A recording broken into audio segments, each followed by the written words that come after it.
Alright, बिस्मिल्लाहिर्रहमानिर्रहीम। Sir, BCom part 2 के students,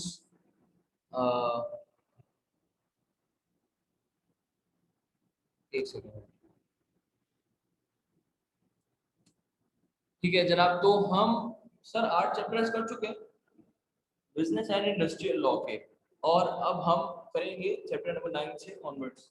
ठीक है सर, यहाँ तक मेरा कॉन्ट्रैक्ट एक्ट का एक बहुत अच्छा पोर्शन कवर हो चुका है, सही है ना। और मैं अब आगे बढ़ा हूँ, और मेरा अगला चैप्टर है sir bailment and pledge. Sir मैं अपनी डेली लाइफ और डेली रूटीन में इसको काफ़ी ज़्यादा देख रहा होता हूँ, ये बहुत फ्रीक्वेंटली हैबिचुअली मेरी मेरी जिंदगी में ये चल रहा होता है। ये बेलमेंट, ये प्लेज, दोनों चीज़ें साथ साथ चल रही होती है। सर अभी तक हमने जो किया है उसके अंदर बहुत इंपॉर्टेंट पोर्शन है, जिसके अंदर कॉन्ट्रैक्ट आ गया, और कॉन्ट्रैक्ट के तमाम एसेंशियल जो थे उसको हमने डिटेल में पढ़ा है, जिसमें ऑफर एंड एक्सेप्टेंस था, कैपेसिटी ऑफ पार्टीज था, कंसिडरेशन था, फ्री कंसेंट था। फिर हमने देखा कि एक कॉन्ट्रैक्ट को परफॉर्म कैसे कैसे किया जाता है। उसके बाद देखा कि एक कॉन्ट्रैक्ट परफॉर्म करने के बाद चूंकि डिस्चार्ज होना चाहिए, तो वो डिस्चार्ज कैसे कैसे होता है अच्छे तरीके से उसके। ठीक है, by mutual agreement, bye operation of law से डिस्चार्ज के ये तरीके पढ़े हमने, मोड्स ऑफ डिस्चार्ज पढ़े। उसके बाद हमने पढ़ा कि सर एक कॉन्ट्रैक्ट का ब्रीच कैसे हो सकता है, यानी कि मैंने वो कॉन्ट्रैक्ट तोड़ दिया, मैंने कॉन्ट्रैक्ट की वायलेशन की, उसको ब्रीच कहते हैं, ब्रीच ऑफ कॉन्ट्रैक्ट। तो सर मैंने ब्रीच कैसे कैसे किया ये देखा, और मैंने देखा कि उस ब्रीच की रेमेडीज क्या है, यानी कि ब्रीच करने के बाद उस ब्रीच का इफेक्ट क्या है। मैंने तोड़ तो दिया, अब होगा क्या, क्या क्या जेल होगी, सजा होगी, मुझे पैसे भरने पड़ेंगे, क्या क्या करना पड़ेगा। सर उसके बाद अब मैं आ गया हूँ बेलमेंट एंड प्लेज पे। बेलमेंट एंड प्लेज में सर एक एक हटके टॉपिक है, तमाम एसेंशियल्स से अलग है। कॉन्ट्रैक्ट के एसेंशियल्स खत्म हो चुके हैं, डिस्चार्ज, परफॉर्मेंस, ब्रीच वगैरह सब हो चुका है। अब मैं बेलमेंट पे आ गया हूँ, which is a different concept, which is a different topic. तो सर बेलमेंट एंड प्लेज में सबसे पहले मैं पढ़ूंगा कि आखिर बेलमेंट होती क्या है। सर बेलमेंट में मैं क्या क्या पढ़ूंगा, और बेलमेंट मुझे क्या क्या बताएगी। सर बेलमेंट का मतलब होता है कि डिलीवर करना, सही है। बेल यानी कि to deliver something. Bailment is the delivery of goods by one person to another for some purpose upon a contract that they shall, when the purpose is accomplished, be returned or otherwise disposed of। भाई एक बंदा दूसरे बंदे को कोई चीज रखेगा, रखवाएगा, किसी पर्पस के लिए होना जरूरी है, और उनके बीच में कॉन्ट्रैक्ट होगा, जरूरी नहीं कि रिटन में हो, और भी हो सकता है, कॉन्ट्रैक्ट होगा। और जब वो कॉन्ट्रैक्ट, जो वो पर्पस पूरा हो जाएगा, तो वो चीज, वो गुड्स या तो उसको रिटर्न करने पड़ेंगे, उसको डिस्पोज करने पड़ेंगे, जो भी डायरेक्शन वो सामने वाला बंदा उसको देगा वैसा ही उसको करना पड़ेगा। सर क्या एसेंशियल्स आखिर बेलमेंट के, कि क्या वो चीजें कि जिसकी वजह से बेलमेंट पूरी कहलाएगी, बेलमेंट बेलमेंट कहलाएगी, अदरवाइज एक भी एसेंशियल नाउन में से तो बेलमेंट नहीं कहलाएगी। सर सबसे पहले क्या होना चाहिए, एग्रीमेंट। चार है इसके, agreement, delivery of goods, purpose और return of specific goods. Sir चार एलिमेंट्स हैं इसके। सबसे पहले एग्रीमेंट होना जरूरी है, और एक बंदे का दूसरे बंदे को अपना गुड्स डिलीवर करना जरूरी है। सर कोई ना कोई पर्पस होना चाहिए, कोई इंटेंशन होनी चाहिए, पर्पस होना चाहिए। और चौथी चीज ये कि एक स्पेसिफिक गुड का रिटर्न होना लाजमी है। एंड में वो चीज रिटर्न या डिस्पोज, जो भी सामने वाले बंदे ने डायरेक्शन दी है उसके मुताबिक ये चीज रिटर्न या डिस्पोज होनी चाहिए। सर टाइप्स ऑफ बेलमेंट पे आ गए कि बेलमेंट की कितनी टाइप्स होती हैं। बेलमेंट की बेटा मेरे पास कुल मिला के दो टाइप्स हैं, एक होता है on the basis of benefit, और एक होता है on the basis of reward. Basis of benefit में है for the benefit of baler and for the benefit of बेली, सही है। बेनिफिट ऑफ बेलर के लिए देखो, बेलर, अब दो पार्टी है इसके अंदर, कौन कौन, बेलर और बेली। बेलर कौन है, जो गुड रख पाएगा। अब लेट सपोज एक एग्जांपल के साथ शुरू करते हैं। आपका दोस्त आया और आपके दोस्त ने बोला कि यार ये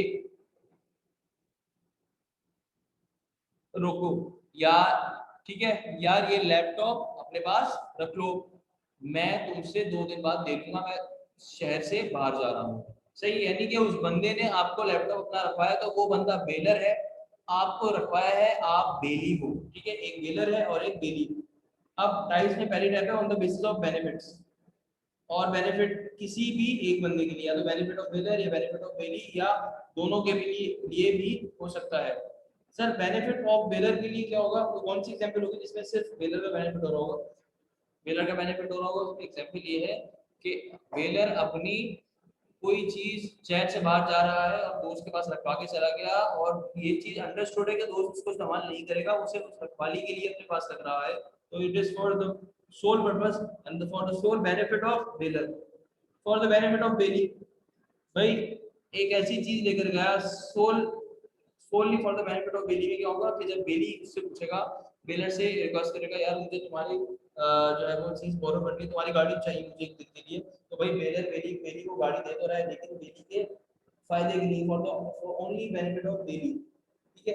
और तीसरा केस है कि दोनों के लिए हो सकता है, ऑब्वियसली दोनों के लिए कैसे होगा, दोनों के लिए होगा कि भाई A delivers this car to B for repair. सही है, मैंने चलो इसको छोड़ दो, भाई मैंने अपनी गाड़ी एक मैकेनिक को दे दी जाकर, सही है, अब मैंने अपनी गाड़ी मैकेनिक को दी तो ये क्या है, for the benefit of both bailor and bailee दोनों, यानी कि मैं बेलर हूँ और मैकेनिक बेली है, तो दोनों को फायदा हो रहा है, मेरी गाड़ी सही हो रही है और बेली को उसके पैसे मिल रहे हैं। ठीक है ना। अच्छा रिवॉर्ड, अब टाइप दूसरी जो है रिवॉर्ड, उसके अंदर हम पढ़ेंगे कि वो बेलमेंट विदाउट रिवॉर्ड भी हो सकती है और बेलमेंट विद रिवॉर्ड। देखो मैं हर बार आपको कहता हूँ, दोबारा मैं क्लास से स्टार्ट में क्लास के बता रहा हूँ कि बेटा अगर आपके पास किताब नहीं तो अपने पास खोल के बैठो, अदरवाइज फायदा नहीं है। सही है, किताब खोल के बैठना लाजमी है आपको। सर टाइप्स पे आ गए, टाइप्स जो है वो बेलमेंट विदाउट रिवॉर्ड और बेलमेंट फॉर रिवॉर्ड। भाई कुछ विदाउट रिवॉर्ड होते हैं बेलमेंट, कुछ रिवॉर्ड वाली होती है, जैसा कि अब हम मेरे उस वाले केस में अगर जाएं कि जो मैंने अपने दोस्त के पास लैपटॉप रखवाया था वो विदाउट रिवॉर्ड है, मैं उसको सिर्फ रिक्वेस्ट करके चला गया कि यार मेरा लैपटॉप 2 दिन के लिए रख लो, इस्तेमाल मत करना, बस रख लो अपने पास, मैं तुमसे 2 दिन बाद आके ले लूंगा, मैं शहर से बाहर जा रहा हूँ। तो बेटा जो मैंने उसको दिया लैपटॉप अपना रखने के लिए, रखवाली के लिए, उसका मैंने उसको रिवॉर्ड तो नहीं दिया ना, रिवॉर्ड का तो तय नहीं हुआ, हमारा कोई एग्रीमेंट नहीं हुआ मैं तुम्हें रिवॉर्ड दूंगा, तो ऐसी पेमेंट को कहते हैं विदाउट रिवॉर्ड। जबकि मैकेनिक वाले केस के अंदर है वो तो वो है bailment for reward. Bailment for reward कैसे सर, मैंने जब उसको मैकेनिक गाड़ी दी तो मैंने उसको मैकेनिक गाड़ी, जब मैंने मैकेनिक को गाड़ी दी तो उसको सही करने के पैसे भी तो दिए, तो सर इस तरीके से पेमेंट फॉर रिवॉर्ड हो गया। अब राइट्स पे आ गए कि राइट्स ऑफ बेली क्या है, rights of duties of belly क्या है और rights of baler duties of baler क्या है। तो सबसे पहले बेलर की राइट्स और ड्यूटीज पढ़ लेते हैं। सर सबसे पहले आ गया राइट्स ऑफ बेलर पे, राइट्स ऑफ बेलर यानी कि आप देखो अपने जेहन में रखना, कोई भी एग्जांपल रखो अपने जेहन में, चलो ये एग्जांपल रख लो कि मैंने गाड़ी मैकेनिक को दी, सही है, अब मेरा क्या क्या राइट है, मैं बेलर हूँ, मैंने गाड़ी मैकेनिक को दी, मेरे पास क्या क्या राइट है। सबसे पहला right to claim damages in case of negligence, अगर उसकी नेग्लिजेंस की वजह से, उसकी लापरवाही की वजह से मेरी गाड़ी को कोई नुकसान होता है तो मैं उससे उस नुकसान के पैसे क्लेम कर सकता हूँ, राइट टू क्लेम डैमेजेस। ठीक है।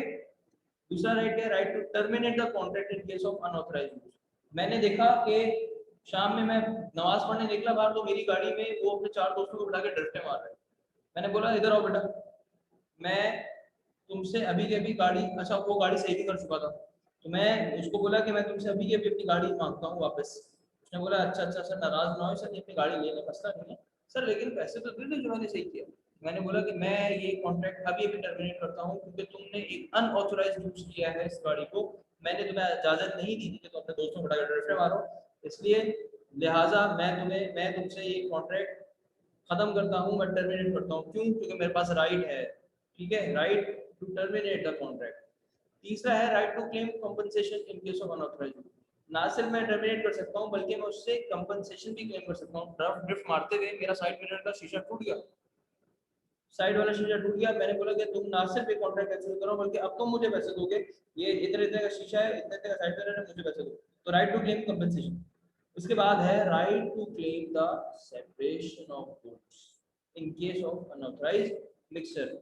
अब एक ऐसा गुड, एक ऐसी चीज जो कि मिक्स, जिसकी टेंडेंसी थी कि वो मिक्स हो सकती है किसी और चीज के साथ, मिसाल के तौर पे मैंने उसको बोला यार ये चीनी जरा रख लो अपने पास, अम्मी ने मंगवाई थी, मैं अभी जरा खेलने जा रहा हूँ, मैं खेल के तुम्हारे घर से चीनी ले जाऊंगा, या चलो दाल ले जाऊंगा, सही मसूर की दाल थी, अब उसने मेरी दाल अपनी दाल में मिक्स कर दी, और जब मैं दोबारा उसके पास गया तो उसने बोला यार सॉरी यार मैं तो अपनी दाल में मिक्स कर दी, अब जरा अपनी मर्जी से तुम निकाल के ले लो जितना तुम्हें लगता है कि तुम्हारा ऐसा है।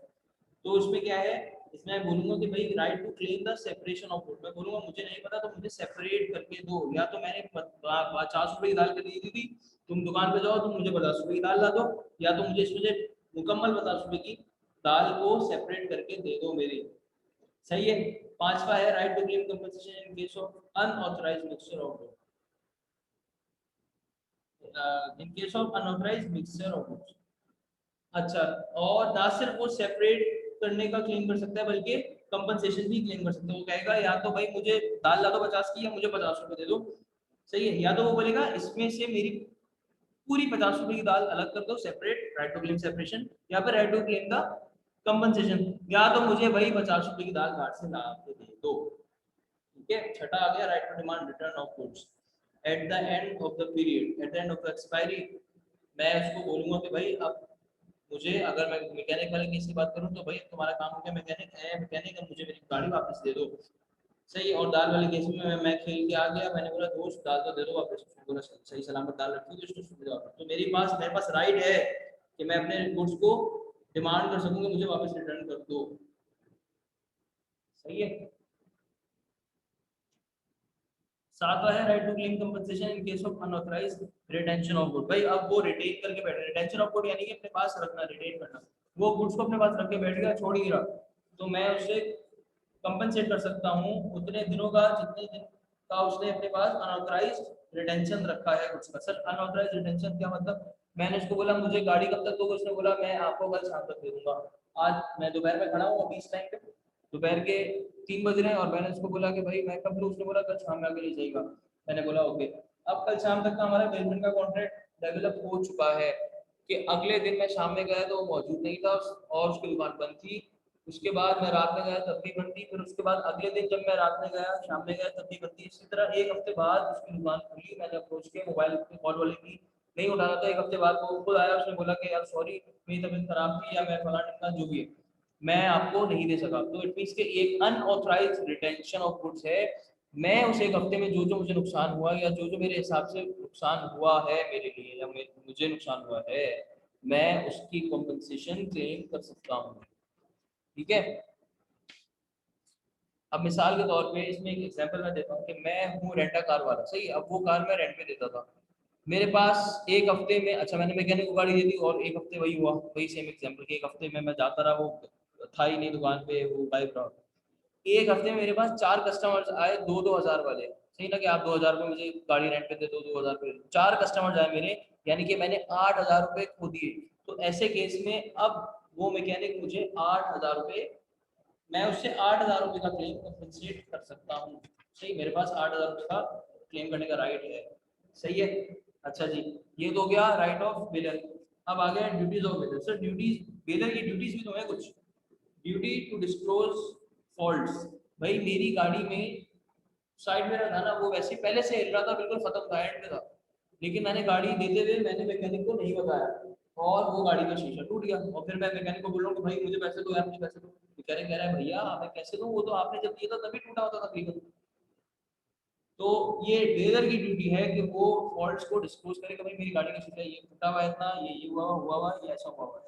सही है। ये ड्यूटी है, क्योंकि अगर ये नहीं करता तो उसके बाद उस टूटे हुए शीशे का क्लेम नहीं कर सकता, कॉम्पनसेट नहीं क्लेम कर सकता कॉम्पनसेशन उसमें। ठीक है बेटा। दूसरी ड्यूटी है duty to repay necessary expenses. उसने बोला कि सर आपकी गाड़ी जो आपने दी, ठीक है, मैंने आपके जो काम था वो तो कर दिया, लेकिन इस गाड़ी के धुएं से मेरी दीवार पे निशान पड़ गया, दीवार काली हो गई है, जो भी है, कोई भी एक्स्ट्रा कोई चीज। सही है। तो होगा क्या कि उसने बोला कि मैं उस धुएं को सही करने के लिए मैंने इसके साइलेंसर में भी काम किया है, तो इस हिसाब से मैंने वो नेसेसरी एक्सपेंस इनकर किया है, जो कि बहुत जरूरी था, क्योंकि अगर मैं नहीं करता तो मेरा इंजन सीज हो जाता मिसाल के तौर पर। सही है। तो नेसेसरी था for the purpose of bailment. सही है। लेकिन नेसेसरी का लफ्ज इसलिए यूज किया हुआ बेटा कि वो ये ना बोले कि सर आपकी गाड़ी में मैंने ये स्टिकर भी चिपका दिया आपके बगैर का, बहुत नेसेसरी था, अगर मैं स्टिकर नहीं चिपकाता तो गाड़ी तबाह हो जाती। क्या ये नेसेसरी एक्सपेंस है? नहीं, ये नेसेसरी एक्सपेंस नहीं है। तो लाजमी है कि आप नेसेसरी एक्सपेंसेस को रिपे करो अगर कोई रिपेयर करता है। ठीक है। मिसाल के तौर पर मैं अपना घोड़ा छोड़ के गया था एक बंदे के पास, मैं बेलर, वो बंदा बेली। अब घोड़ा होगा बीमार। सही है। अच्छा मैंने उसको घोड़ा रखने के दिए थे 5,000 रुपये एक हफ्ते के। घोड़ा बीमार हुआ, उसने उसको 300 रुपये की गोलियां भी खिलाई। तो अब ये वो नेसेसरी एक्सपेंस है कि अगर वो नहीं खिलाता तो बस वो चीज खत्म हो जाती है, यानी सब्जेक्ट मैटर डिस्ट्रॉय हो जाता है, डिस्ट्रक्शन ऑफ सब्जेक्ट मैटर हो जाती है। यानी कि इस केस में सब्जेक्ट मैटर क्या है? मेरा घोड़ा, और सही है। तो इस केस में 300 रुपए नेसेसरी एक्सपेंसेस है कि अगर मैं घोड़े को नहीं खिलाता 300 की दवाइयाँ तो वो मर सकता था। तीसरी ड्यूटी क्या है भाई, व्हेलर की duty to repay extraordinary expenses. Sir extraordinary expenses क्या होंगे?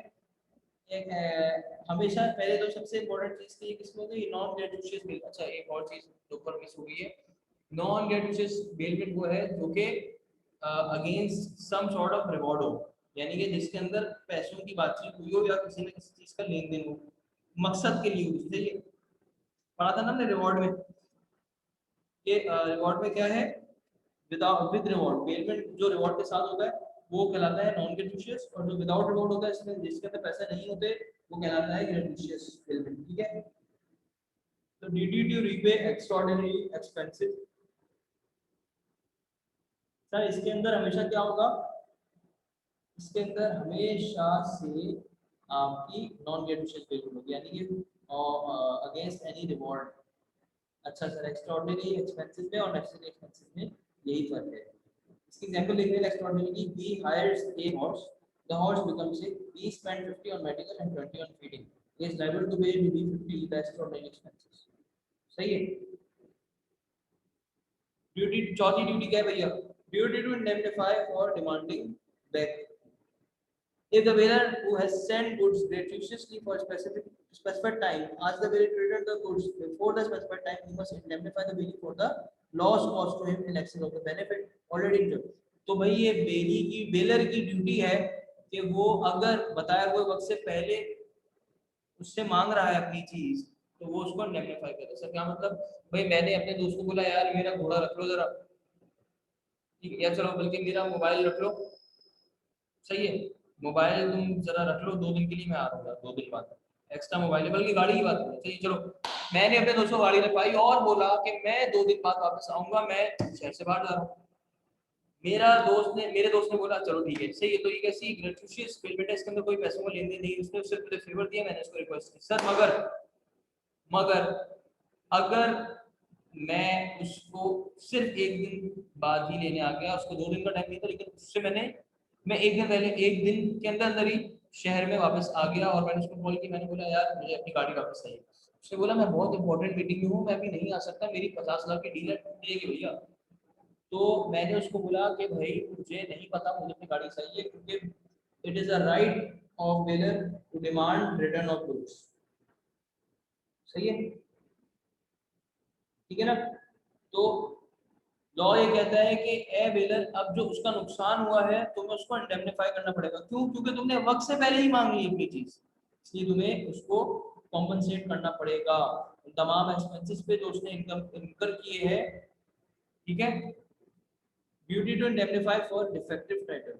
भाई मैंने दोस्त को बोला जरा मोबाइल अपने पास रखो, मैं जरा आ रहा हूँ। मैं दुकान गया, इतने में पीछे आगे पुलिस वालों ने बंदूक तान दी मेरे दोस्त पे। उसने बोला भाई मेरा तो दोस्त लेकर गया, मुझे क्या पता किसका मोबाइल है। उसने तो पुलिस वाले ने बताया बेटा ये तो मोबाइल छीन कर लेकर आया था जो तुम्हें दिया इसने, आज जो हमारे साथ जेल चलो। उसने बोला भाई, उसने फिर जितना भी उसका खर्चा हुआ, अब आप समझ जाए खर्चा किस किस्म का हुआ, तो जितना भी उसका खर्चा हुआ वो बिलर को उसको वापस करना पड़ेगा, इंडेमनिफाई करना पड़ेगा। सही है। Duty to receive back goods, ये बिलर की ड्यूटी है कि उसके बताए हुए टाइम पे वो अपनी चीज वापस लेने आ जाए, लाजमी।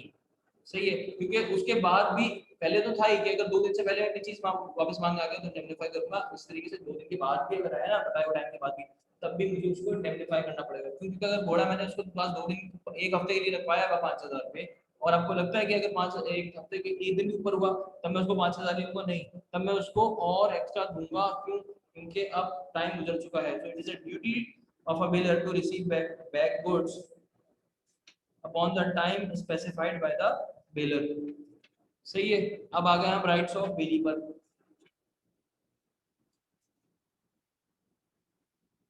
अब बेली के पास क्या क्या राइट्स हैं? राइट्स टू क्लेम डैमेजेस, अगर कोई डैमेज होता है उसको तो उसका राइट क्लेम, उसके पास राइट है कि वो उस डैमेज को क्लेम कर सकता है। राइट टू रिकवर एक्सपेंसेस, कोई भी सारे ना आप उससे लिंक होंगे। ड्यूटीज ऑफ बेलर जो है वो राइट्स ऑफ बेली से लिंक होंगे, और ड्यूटीज ऑफ बेली जो है वो राइट्स ऑफ बेलर से लिंक होंगे। इस तरीके से दोनों आपस में लिंक होंगे एक दूसरे से। तो राइट टू रिकवर एक्सपेंस, अगर कोई एक्सपेंस इसने इनकर किया है और उसको लॉस होता है तो वो उसको रिकवर कर सकता है। राइट टू डिलीवर गुड्स, उसके पास राइट है कि स्पेसिफाइड टाइम खत्म होने के बाद जितना टाइम उसने बताया, it is the right of bailee to deliver goods back to the bailor. Right to stop delivery, भाई अगर वो किसी रिवॉर्ड के अगेंस्ट है और वो उसने बोला कि अगर तुमने 3 दिन में रख दिया तो 3 दिन, जिस तरह घोड़े एग्जाम्पल ले लो कि एक हफ्ते के 5,000, अब मैंने अपना घोड़ा वापस नहीं गया, मैं बेलर हूँ, सामने वाला बेली, अब मैंने बोला भाई मेरा घोड़ा वापस दे दो, उसने बोला अच्छा पहले आप पैसे दो, मैंने बोला पैसे मेरी बात में दूंगा। तो it is a right of bailee to stop delivery, कि वो बोलेगा अभी मैं आपको डिलीवर नहीं कर रहा आपकी चीज भैया, जब आप मुझे पैसे दोगे तब मैं आपको दूंगा, अल्लाह हाफिज़।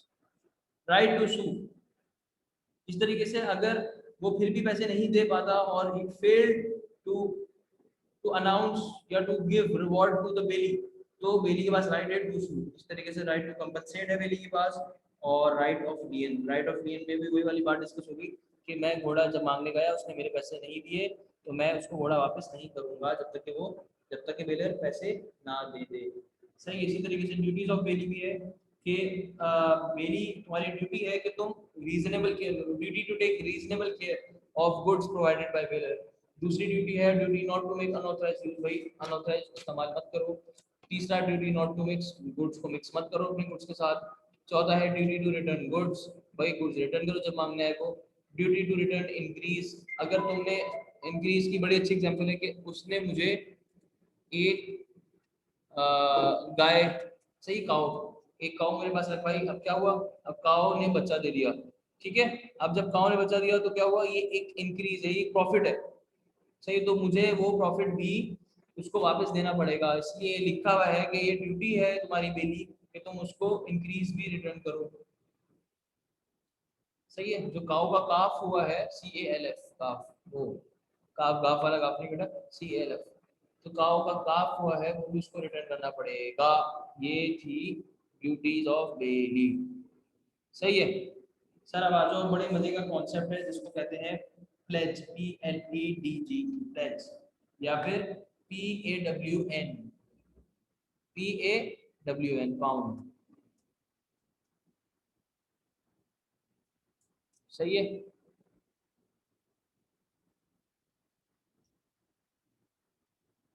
सर, क्या है प्लेज, एक सेकंड।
ठीक है जनाब, समझ में आ रही है बातें।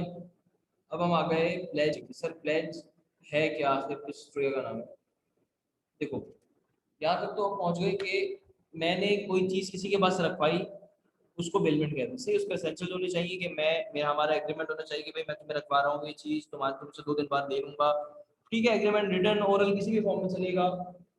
फिर उसके बाद हमने पढ़ा कि विद रिवॉर्ड भी हो सकता है, ये विदाउट रिवॉर्ड भी हो सकता है। जरूरी नहीं है कि मैं किसी पैसों के एवज मैं वो चीज उसके पास रखवाऊं, हो सकता है कि मैं बगैर पैसों के भी उसके पास रखवा रहा हूँ। ठीक है, तो प्लेज पे आ गए। प्लेज करने वाले को बोलते हैं PAWN, पाउंड। एंड जो प्लेज को बेसिकली पाउंड बोलते हैं, और जो प्लेज कर रहा होता है, जो चीज प्लेज रखवा रहा होता है उसको कहते हैं पाउंडर, और जो जिसको रखवा रहा होता है उसे कहते हैं पाउंडी। सही है। बेसिकली जो हमने देखा है, जो नॉर्मली हो रहा होता है वो बैंक्स को अपनी सिक्योरिटी के तौर पे, लोन की सिक्योरिटी के तौर पे कोई चीज रखवा रहे होते हैं, तो उसको बोलते हैं कि मैं एक चीज प्लेज करवा रहा हूँ, बैंक को प्लेज करवा रहा हूँ, तो मैं प्लेजर होता हूँ, वो प्लेजी होता है। यानी प्लेजर को पाउनर भी बोलते हैं और प्लेजी को पाउंडी भी बोलते हैं। आप देख लो भैया, एग्जांपल ले लेते हैं। मैंने बैंक से लोन लिया 10 लाख का।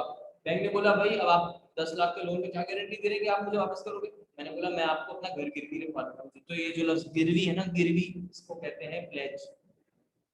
प्लेज क्या है? बेसिकली सिक्योरिटी होती है बैंक के लिए। सही, बैंक अपनी सिक्योरिटी रख रहा है किसकी? लोन की। सही है, for the payment of a debt और परफॉर्मेंस ऑफ प्रॉमिस। यानी कि जो भी है कि आप या तो मुझे डेट पे करोगे, या उसके अलावा कोई अगर टर्म्स डिसाइड हुई, क्योंकि जरूरी नहीं है कि लोन में पैसों में पे करूँ। सकते किसी कंपनी ने लिया और कंपनी उसको अपने शेयर्स दे रही हो, कैश के फॉर्म में ना दे रही हो, ठीक हो गया, या कोई और सिक्योरिटी दे रही हो। तो इस तरीके से हमें पता चला कि मैंने बैंक से लोन लिया 10 लाख का और अपना घर उसको रखवाया गिरवी, और वो भी इसी कीमत का होना चाहिए, अराउंड 10 लाख समथिंग का। ठीक है। अब ये क्या हुआ, ये मैंने अपना घर जो गिरवी रखवाया, तो मैं प्लेजर हूँ यानी पाउंडर, और बैंक जो है वो प्लेजी है यानी पाउंडर। तो ये तो हो गया प्लेज। अब क्या है राइट्स और ड्यूटीज पाउंडर के, यानी कि वो बंदा जो अपना घर गिरवी रखवा रहा है, और क्या ड्यूटीज और राइट्स है पाउंडी के, जो बैंक के बेसिकली। ठीक है, तो प्लेजी यानी पहले बैंक का देख लेते, प्लेजी या पाउंडी। बैंक के पास क्या क्या राइट है भाई? प्लेजी के पास राइट्स ऑफ रिटेनर, कि अगर मैं उनको पैसे ना दूं तो वो मेरा घर रिटेन कर सकते हैं, रख सकते हैं अपने पास। ठीक है, उनके पास, उनकी पोजीशन में रहेगा। Right to claim reimbursement of extraordinary expenses. अब ये तो घर की बात है ना, लेकिन अगर कोई ऐसी जानदार चीज दूं, या कोई ऐसी, फिर से वही बात की मैंने बोला कि भाई बैंक एक काम करो, मेरा कैटल फार्म है, सही है, पोल्ट्री फार्म है, जो भी है मेरा, वो आप रख लो गिरवी। अब बैंक जो है ना उसको संभाल रहा है, बैंक के अंडर वो पूरा चल रहा है कंप्लीटली, होली सोली। तो अब क्या होगा, उसके अंदर जो भैंस, गाय, भैंस, बैल वगैरह है, उन तमाम का जो खर्चा होगा, वो जो एक्स्ट्रा ऑर्डिनरी एक्सपेंसेस वो लगा रहा होगा बैंक, वो उसको रीइंबर्स कर सकता है। सही है। राइट टू सू ऑनर, यानी बैंक उसको उसके पास राइट है, सू कर सकता है ऑब्वियसली। कब? अगर वो पैसे ना दे। राइट टू सेल, अगर पैसे ना दे तो उस बैंक के पास ये भी राइट है कि वो उसको सेल कर दे। बैंक मैं बोल रहा हूँ बार बार, लेकिन बैंक में एग्जांपल के तौर पे बोल रहा हूँ, है ये कौन? प्लेजी यानी पौनी, यानी वो बंदा जिसको चीज गिरवी रखवाई जा रही है, और जो गिरवी रख रहा है उसके हम आगे बढ़ेंगे। अभी फिलहाल जिसको रखवाई जा रही है गिरवी चीज, उसके बारे में बात होगी। सही है। तो ये तो राइट्स थे सारे बैंक के, यानी कि प्लेजी। अब ड्यूटीज क्या है बैंक की? Duty to take reasonable care of goods pledged. भाई जरा रीजनेबल केयर करना, जो तुम्हें सिक्योरिटी रखवाई जा रहा है, जो भी चीज में गिरवी रखवाई जा रही है, उसकी ड्यूटी है बैंक की, ये प्लेजी की, कि उसको वो रीजनेबल केयर करे उसकी। Duty not to make unauthorised use, unauthorised use ना करे। Not to mix goods pledged with his own goods, भाई अपने गुड्स के साथ मिक्स ना करे। गुड्स को रिटर्न कर दे, अगर उसने पैसे पे कर दिया और उसने अपना डेट कंप्लीटली पे कर दिया, तो उसको वो चीज वापस करोगे तुम। और duty to return accretion of to the goods, the pawning must return the accretions to the goods, यानी accretions means कोई increase, वही वाला बेल, काउ वाली, काउ एंड काफ करके, काउ का बच्चा हो गया, काफ हो गया, यानी कि तो वो भी रिटर्न करेगा। सही है ना। अब आ गया राइट्स ऑफ ऑनर, यानी कि ऑनर मतलब प्लेजर, मतलब वो बंदा जो अपनी चीज गिरवी रखवा रहा है, तो क्या राइट्स है उसके? Rights to get pawnee's duties duly enforced. उसके पास पूरा राइट है कि वो जो पॉनीज की ड्यूटी पड़ गया है पीछे, यानी प्लेजी की, यानी बैंक की, वो उसको डेली इन्फोर्स कर सके, इन्फोर्स करवा सके। वो बोले कि भाई तुम्हारे ये राइट है, मेरे तुम्हारी ये ड्यूटीज है, तुम इन सबको पूरा करो, मेरे पास राइट है कि मैं इसको इन्फोर्स करवाऊं। ठीक है। राइट टू रिडीम, भाई उसके पास राइट है कि वो डेट को रीपे कर सके और अपने प्रॉमिस को परफॉर्म कर सके, पूरा कर सके। सही है। और ड्यूटी क्या है भाई, कॉन्ट्रैक्ट की duty to comply with the terms of pledge, यानी कि भाई बैंक लोन की जितनी भी टर्म्स हैं उन सबसे कंप्लाई करे और कंपनसेट करे पॉनी को यानी बैंक को या प्लेजी को फॉर एक्स्ट्राऑर्डिनरी एक्सपेंसेस। ठीक है, इसी तरीके से प्लेज और बेलमेंट के डिफरेंसेस भी हमने पढ़ लिए साथ साथ में। सर अब आगे इंडेमनिटी एंड गारंटी, इसको छोटी सी ब्रेक के बाद पढ़ेंगे। भाई लिया जा रहा है एक ब्रेक।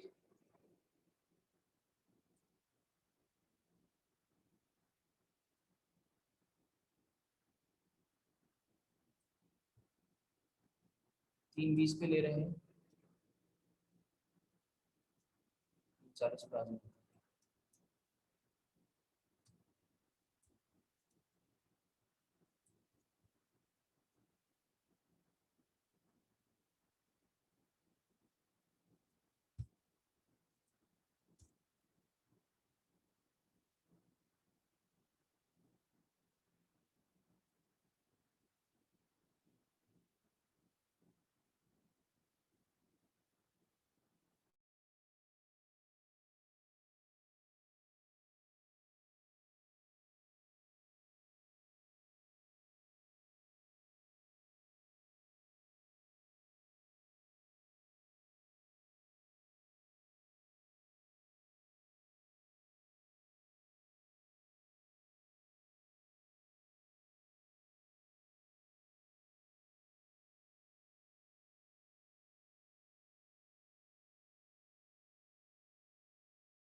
Class welcome back. अभी हम एजेंसी करेंगे, ठीक है। और कोशिश मेरी है कि एजेंसी के साथ सिक्योरिटीज पार्टनरशिप मैं पहले करवा दूँ, उसके बाद फिर हम ये सारे टॉपिक्स कवर करेंगे, ठीक है ना। तो आओ एजेंसी देख लेते हैं पहले, उसके बाद फिर इंडेमनिटी गारंटी बाद में देख लेते हैं।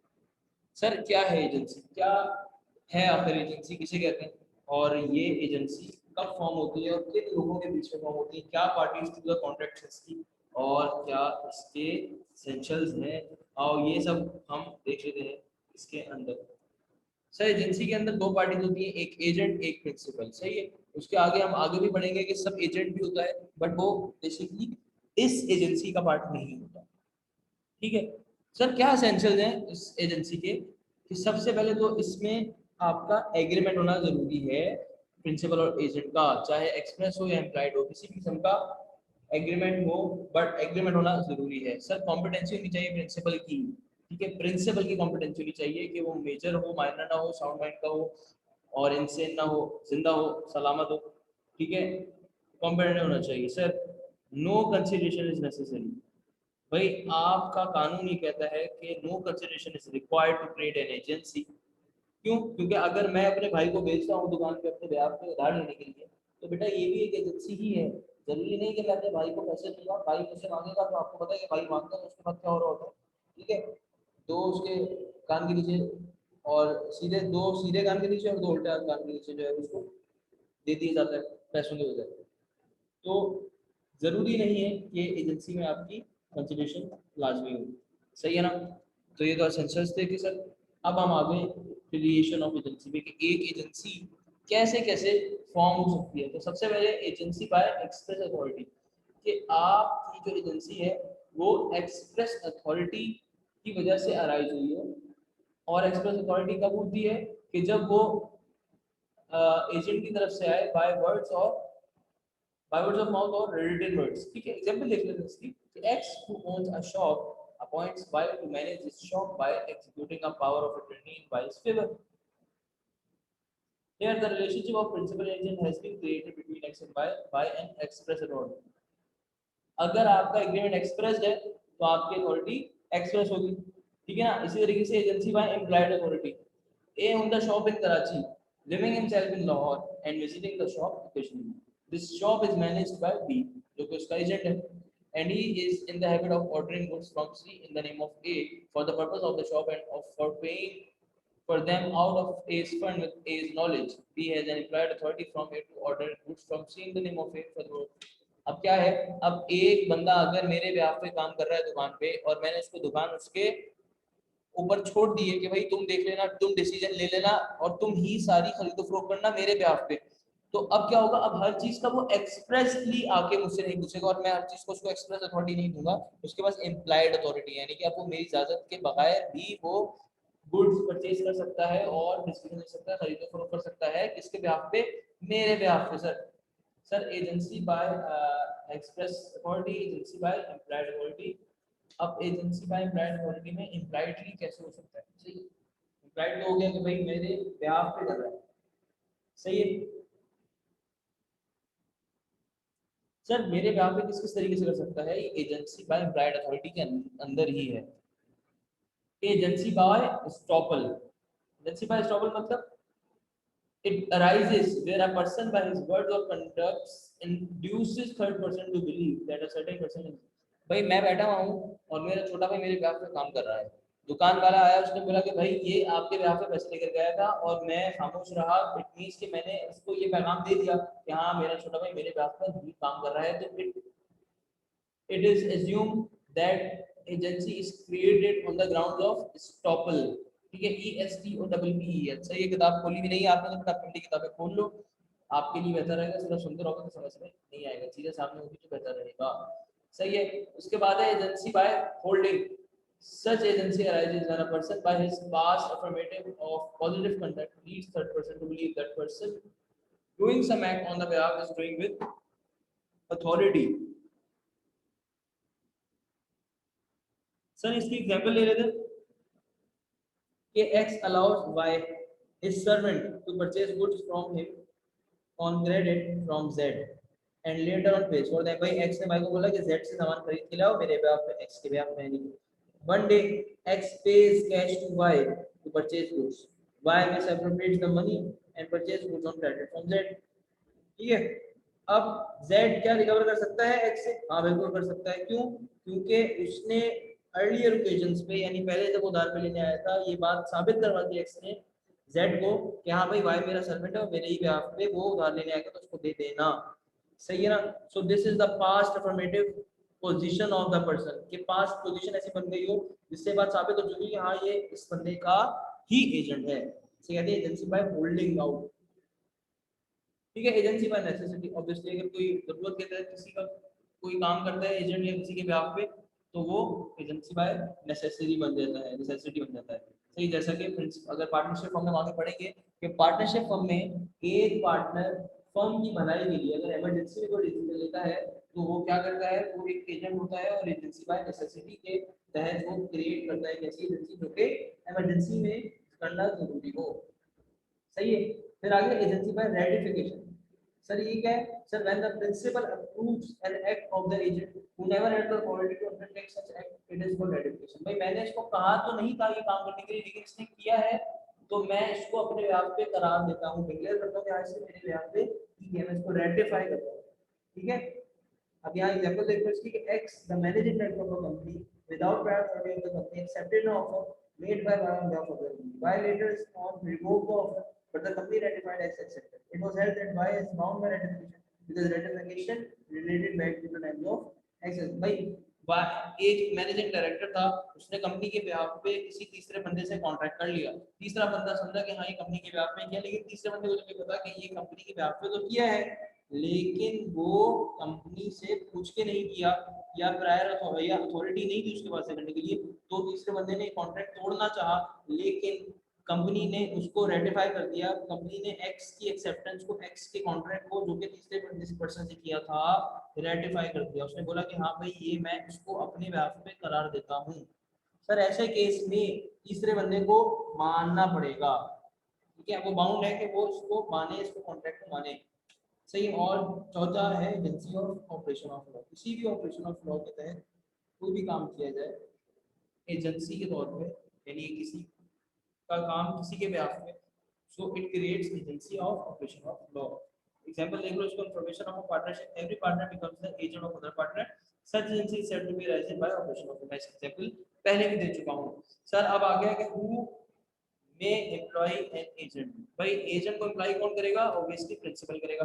उसके बाद हम आ गए कि अथॉरिटी सर क्या होती है एजेंट की? एजेंट की अथॉरिटी कैसी कैसी हो सकती है? भाई एजेंट की तीन किस्म की अथॉरिटी होती है। एक होती है एक्चुअल अथॉरिटी, जो कि उसको बताई जाती है भाई तुम्हारी ये अथॉरिटी। एक होती है उसकी ऑस्टेंसिबल अथॉरिटी। ऑस्टेंसिबल अथॉरिटी किस केस में आएगी? जब क्रिएशन हो बाय इम्प्लाइड, इम्प्लाइड क्रिएशन हो। ऊपर पढ़ा था हमने एक्सप्रेस, पीछे ही हमने पढ़ा था क्या कि एजेंसी बाय एक्सप्रेस अथॉरिटी और agency by implied. Express authority में एक्चुअल अथॉरिटी होती है, इम्प्लाइड अथॉरिटी में ऑस्टेंसिबल और अपेरेंट अथॉरिटी होती है। यानी कि मैंने इसको बोल दिया कि हाँ तुम मेरे behalf पे कर रहे हो, जो तुम डिसीजन ले रहे हो वो मेरे behalf पे ही कहलाएंगे, तुम कर सकते हो, तुम वो डिसीजंस ले सकते हो। अपेरेंट अथॉरिटी है तुम्हारे पास। और तीसरी है अथॉरिटी इन इमरजेंसी। ऑब्वियसली ये कब होगा? जब एजेंसी बनी हो बाय नेसेसिटी। सही है। सर सब एजेंट कौन होता है? सब एजेंट बेटा वो शख्स होता है जो कि एजेंट अपॉइंट करता है। दूसरी इंपॉर्टेंट बात यह है कि सब एजेंट और एजेंट का बिल्कुल वही रिलेशनशिप होता है जो एक प्रिंसिपल और एजेंट का होता है। ठीक है, उसके बाद अब आगे जल्दी से duties and rights of agent पे और प्रिंसिपल्स। सर क्या ड्यूटीज है एजेंट की? भाई ए एजेंट तुम अपना काम परफॉर्म करो। ए एजेंट तुम अब जब काम परफॉर्म कर रहे हो तो रीजनेबल स्किल्स, केयर और डिलीजेंस के साथ करो। तुम प्रॉपर अकाउंट्स रेंडर करो, प्रिंसिपल को तमाम चीजें बताओ कि इतने का है, इतने का है, ऐसा हुआ ऐसा हुआ। तुम तमाम प्रिंसिपल्स के डायरेक्शन को फॉलो करो। तुम प्रिंसिपल्स को एक एक चीज कम्युनिकेट करते रहो। तुम not to act on is own, अपने ही मुताबिक मत चलो, पहले पूछ लो, वरना अगर तुमने अपने मुताबिक नहीं किया तो मिसकंडक्ट कहलाएगा और तुम्हें प्रिंसिपल को देने पड़ेंगे पैसे। ठीक है, not to make secret profits, अगर कोई सीक्रेट प्रॉफिट बनाते हो तो तुम उसको प्रिंसिपल को बताओ, उसको रीपे करो। और not to delegate authority, authority को डेलीगेट ना करो until or unless डिसाइडेड या agreed by principal and agent, सही है ना। और not to set up adverse title, कोई एडवर्स टाइटल ना अपने ऊपर बना लो, जैसा कि मैंने ऐसा काम कर तो दिया प्रिंसिपल का, लेकिन एक इलीगल तरीके से किया, and hence make an adverse title, सही है, एक एडवर्स टाइटल बना दिया अपना कि भाई मेरा प्रिंसिपल तो चोर है, काम तो हो गया लेकिन चोर बन गया, फायदा। To protect interest of principal on its death, भाई अगर प्रिंसिपल की डेथ हो जाए तो उस पर तुम ऐसे ही काम करो जैसे कि प्रिंसिपल काम करता उस हालत में, ठीक है। Not to use information against the principal, principal के अगेंस्ट या प्रिंसिपल के खिलाफ इन्फॉर्मेशन मत इस्तेमाल करो।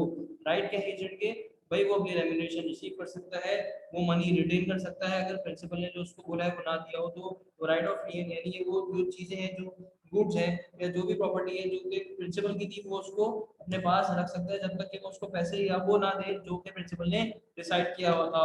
राइट टू इंडेमनिटी, भाई एजेंट का अगर वो अपना पैसा लगता है प्रिंसिपल के काम पे तो वो उसको कंपनसेट करेगा, इंडेमनिफाई करेगा। और राइट टू अपॉइंट सब एजेंट, ये राइट है एजेंट का कि वो अपना सब एजेंट अपॉइंट कर सकता है, ठीक है। सर क्या ड्यूटीज है और राइट्स है प्रिंसिपल के, आओ देख लेते हैं। प्रिंसिपल की ड्यूटीज क्या है भाई, कि यार कंपनसेट करे, इंडेमनिफाई करे एजेंट को कोई लॉस हुआ है तो उसको पैसे उसको वापस करे, जबकि प्रिंसिपल का राइट ये है कि अगर वो मिसकंडक्ट करता है तो सबसे पहले टर्मिनेट कर दो, एजेंसी को खत्म कर दो, और अगर वो नुकसान दे तुम्हें पहुंचाता है एजेंट तो उससे कंपनसेशन करवाओ, उससे कंपनसेट कर सकते हो, तुम्हारा राइट है, राइट टू क्लेम कंपनसेशन, ठीक है। अच्छा जी, भाई कहाँ कहाँ पर एजेंट पर्सनली लायबल होगा, अगर एजेंट का प्रिंसिपल फॉरेन प्रिंसिपल यानी कि मुल्क से बाहर है उसका प्रिंसिपल, तो वो एजेंट पाकिस्तान में पर्सनली लायबल होगा। अगर उसका प्रिंसिपल अनडिस्क्लोज्ड है तब भी वो पर्सनली लायबल होगा। अगर वो अपनी अथॉरिटी से एक्सीड करके कोई काम करता है तब भी एजेंट तो पर्सनली लायबल होंगे। एजेंसी कपल्ड विद इंटरेस्ट, यानी कि अगर एक ऐसी एजेंसी है जिसमें ना सिर्फ प्रिंसिपल का बल्कि एजेंट का भी इंटरेस्ट है तो जनाब एजेंट पर्सनली लायबल होगा, उसको पर्सनली उसकी लायबिलिटी क्रिएट हो जाएगी। वो अब ऐसे देखा जाएगा कि भाई वही प्रिंसिपल था, वो नहीं देखा जाएगा ऐसे कि प्रिंसिपल के बिहाफ में काम कर रहा था या नहीं कर रहा था, ठीक है। उसके बाद क्या हुआ भाई, agents act on his own, भाई अगर वो अपने अथॉरिटी को एक्सीड करते हुए कोई भी ऐसा काम अंजाम देता है तो यार यहाँ पर भी एजेंट की पर्सनल लायबिलिटी होगी। सर कैसे कैसे एजेंसी टर्मिनेट हो सकती है, दो तरीके जनरल है, फिर उसके अंदर हम देखेंगे। टर्मिनेशन हो सकती है बाय एक्ट ऑफ पार्टीज और bye operation of law. Sir bye act of party कैसे, यानी कि पार्टी अगर एग्रीमेंट करती है आपस में कि भाई अब हम प्रिंसिपल खत्म एजेंसी खत्म कर रहे हैं तब भी हो सकता है, प्रिंसिपल अगर रिवोक करना चाहे तब भी हो सकता है, एजेंट अगर तोड़ना चाहे तब भी हो सकता है। जबकि ऑपरेशन ऑफ लॉ में हम देखते हैं कि अगर बिजनेस का पर्पस कंप्लीट हो चुका है तब भी, यानी कि एजेंसी जिसकी बनी थी कंप्लीट हो गया तब भी टर्मिनेट हो सकती है, किसी खास टाइम तक के लिए बनाई थी वो टाइम एक्सपायर हो गया तब भी खत्म हो जाएगा। डिस्ट्रक्शन ऑफ सब्जेक्ट मैटर, यानी कि मैंने एजेंट को जिस चीज के लिए अपॉइंट किया था वो मकसद ही खत्म हो गया, वो सब्जेक्ट मैटर डिस्ट्रक्ट हो गया तब भी टर्मिनेट हो जाएगी अपने आप। इंसॉल्वेंसी, प्रिंसिपल इंसॉल्वेंट हो गया तब भी अपने आप हो जाएगी। प्रिंसिपल या एजेंट में से दोनों में से किसी की डेथ हो जाती है या दोनों इंसेन हो जाते हैं तब भी टर्मिनेट हो जाएगी operation of law. Company dissolve हो गया तब भी हो जाएगी, या फिर टर्मिनेशन ऑफ सब एजेंट्स अथॉरिटी में भी आपकी एजेंसी टर्मिनेट हो जाएगी, ठीक है। यहाँ पर हमारी एजेंसी और बेलमेंट का टॉपिक हुआ खत्म, सही है। हम अगली वीडियो में आपसे मिलेंगे इंडेमनिटी, गारंटी और सिक्योरिटी, यानी चैप्टर 10 और 12 के साथ। अभी हमने किया है चैप्टर 9 और 11, ठीक है। सो टेक केयर, अपनी प्रैक्टिस करते रहिए, अल्लाह हाफ़िज़।